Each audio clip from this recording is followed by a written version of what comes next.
નમસ્કાર ખેડૂત મિત્રો.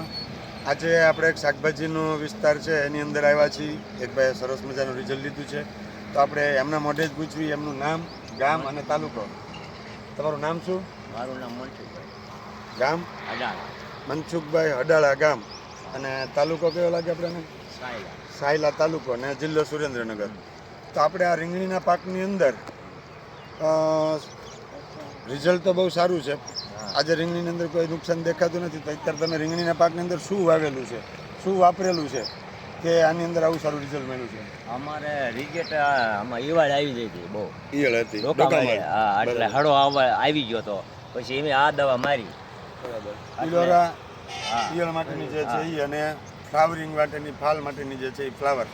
હવે ડોકામડ હતી કેવી હતી? આમ નોર્મલ હતી કે વધારે હતી કે વય હતી? પણ વય જોઈ આ મારી પછી હળો હતા ઘણી હતી ડોકામડ. ડોકામડ ઘણી હતી. આપણે જોઈએ કે કોઈ છોડવાની અંદર અત્યારે હાલમાં ડોકામડ નથી અને હળો નથી. અને રીંગણાની અંદર જે હળો આવતો હતો એ હળો પણ એકેય નથી. બરાબર. તો આ વસ્તુ તમે વાપરી, બરાબર, ત્યારે વાપરા પહેલાં કેવું લાગતું હતું કે રિઝલ્ટ આવશે કે નહીં આવે કેવું? આ તો અમને નથી હિસાબ પણ રિજેક્ટ આવી. કારણ કે આ પ્રશ્ન ઘણા લોકોનો કે ડોકામડની અંદર ડોકામડ એવો પ્રશ્ન છે કે અઘરો પ્રશ્ન છે કે એની અંદર રિઝલ્ટ મળશે કે નહીં મળે કેમ થાય. બરાબર. એટલે ડોકામડનો પ્રશ્ન હતો, પ્લસ હુકારો હતો, એટલે તમારે હળો હતો જે રીંગણાની અંદર એ પણ સારો થઈ ગયો, ડોકામડ પણ સારી થઈ ગઈ. આજે દવાનો છંટકાવ કરવાને કેટલાક દિવસ થયા? 7 થી 8 દિવસ થઈ ગયા. તો શાકભાજીના પાકની અંદર 7-8 દિવસ તો રિઝલ્ટ ચાલે એટલે બહુ સારું કહેવાય. અગર શાકભાજીની અંદર કેવું છે 4 દિવસે 5 દિવસે 4 દિવસે 5 દિવસે લોકો દવાઓ છાંટતા હોય, તો આપણે એવું કહીએ કે રિઝલ્ટ સારું છે અને લાંબા ટાઈમ માટેનું રિઝલ્ટ પણ તમને મળ્યું છે. હજી હળો નથી આવ્યો. અત્યારે આજે રીંગણા ઉતરવાના શરૂ છે.